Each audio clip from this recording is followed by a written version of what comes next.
The HOA gave me a $600 fishing fine, then called 911, so I bought the lake and made it private. Hi everyone, welcome to my channel. This is where I share my story about an HOA giving me a $600 fishing fine, then calling 911, and I'll show you what I did about it. I have been part of this community for 24 years. I was out fishing from my kayak in our lake. I was doing something I've always loved and have done since I was a boy. This is one of the things that drew me to buy a house in this community back in 1997. We had this huge stocked lake with tons of bass and bluegill and other fish. This lake was amazing. Well, unfortunately, over the past 10 years or so, the lake has gotten pretty run down. But this year we finally got some rain and the lake filled up and it's looking better than ever. I was very happy to get out there and do some fishing. This particular day, I launched my kayak from the public boat ramp, which is owned by the HOA, and used it to go around the entire lake. There are no posted signs anywhere on the lake or at the boat ramp stating that fishing was prohibited. However, there is a section in our covenants which is kind of like our rule book that states that fishing is prohibited without a current fishing permit. Now, if you look hard enough, you can find almost anything in the covenants that they can use to try to fine you. But where would you find information about a fishing permit? I don't know. Maybe there is a sign somewhere, but I never saw one. Now, there are two types of permits. One is free and allows you to fish with a cane pole or hand line only. The other one costs $20 and allows you to use any type of fishing gear. So I stopped at the office on my way to the lake to ask if I needed a permit and how much it cost. They told me I didn't need one and that there were no fishing restrictions on the lake. So I went home, grabbed my kayak, and headed to the lake. I was using a 12-foot kayak with a 35-horsepower motor. This is a huge advantage when it comes to fishing because it gets me to places that other kayaks can't go. And that is important to me because I like to catch big fish, and the big fish tend to be deeper in the lake. I also have a depth finder, which helps me locate those fish. As I was fishing, I noticed the HOA patrol car driving around the lake. They drive around the lake several times a week, just cruising for violators, I guess. This particular officer stopped and talked to me about my permit. He said he had reviewed the video footage from the cameras at the boat ramp and seen me launch my kayak, and that I did not have a permit. He gave me a $600 ticket for not having a permit and told me to go home. When I read the ticket, it stated that the hearing will be at the next board meeting. I figured they would want to see the evidence, so I took a video of myself fishing with all my equipment.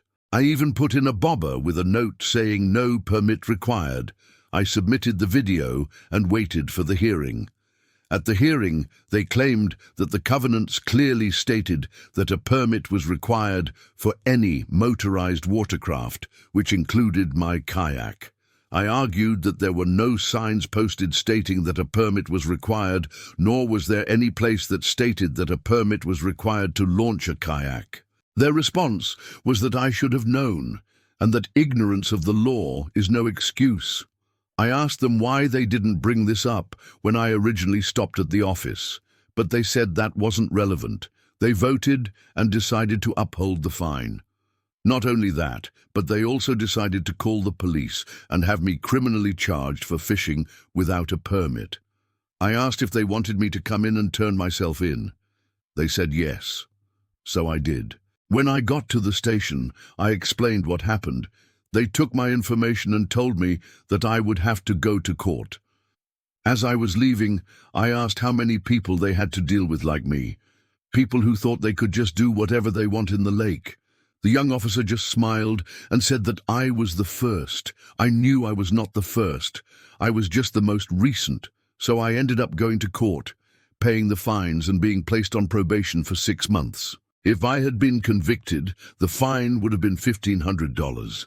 That would have been crazy. So let's fast forward a couple of months. The weather turned cold and all the fish disappeared. The lake went from being full of bass and bluegill to empty. I decided I had enough. I was tired of getting hassled by the HOA. I was tired of the fines. I was tired of the threats. I was tired of the lies. I was tired of everything about the lake. So I started doing research to see what I could do about it. I found out that the state owns the lake. They gave it to the HOA to manage. The state still technically owns it, but the HOA manages it.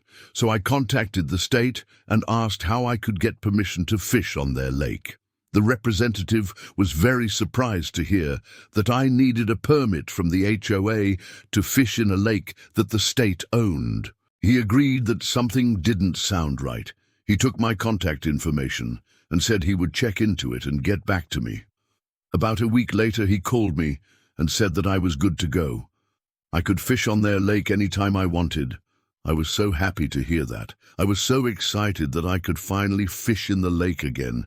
Then he dropped a bomb on me. He said that if I became a nuisance to the HOA or they continued to harass me about fishing in the lake, I could contact him and he would reopen the investigation. This was exactly what I needed to hear. Fast forward another month and the lake was completely drained. They had to do this because they found a crack in the dam and had to repair it. When the lake was drained, they found out how bad the neglect was. The lake was full of trash, dead fish, algae, and weeds. It was a mess.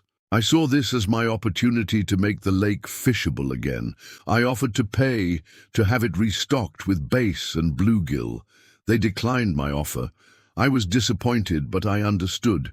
During the time the lake was drained, I researched what it would take to make the lake private.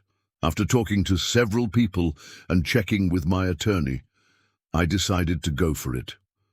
First, I had to buy out the state's interest in the lake.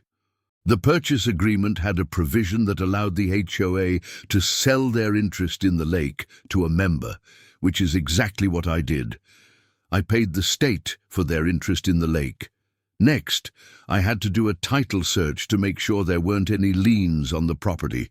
I found one small lien for about $400. I called the company and told them I was buying the lake and asked how I could pay it off. They said I could just pay the balance of $400 and that was that. After that, I recorded a quitclaim deed and sent it to the county clerk's office to record. I also recorded a warranty deed transferring the lake from the HOA to me. In total, it cost me about $5,000 to make the lake private. But now I own the lake. Now, whenever the HOA members try to threaten me about fishing on my lake, I just smile and wave.